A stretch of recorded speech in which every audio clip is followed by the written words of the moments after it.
Welcome to Luca is a Billionaire, where the only thing I invest in is your answers. In this video, I will explain how to make hummus at home. Start by gathering your ingredients. You'll need 1 can of chickpeas, 2 tablespoons of tahini, and 1/4 cup of fresh lemon juice.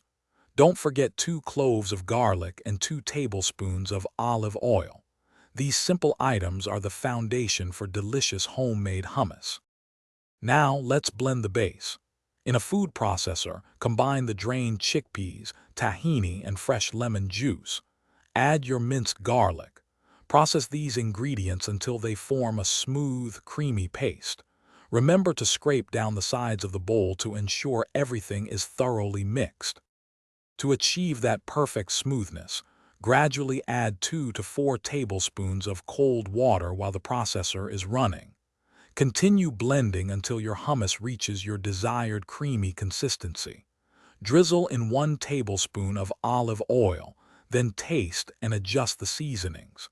This step makes your hummus light and airy. Your homemade hummus is ready. Transfer it to a serving bowl. For a beautiful finish, drizzle a little extra olive oil on top and sprinkle with paprika or fresh parsley. Serve it with warm pita bread, crisp vegetables, or your favorite crackers. Enjoy the fresh, delicious taste of your homemade creation. Thanks for watching and please subscribe. It's the best investment you'll ever make.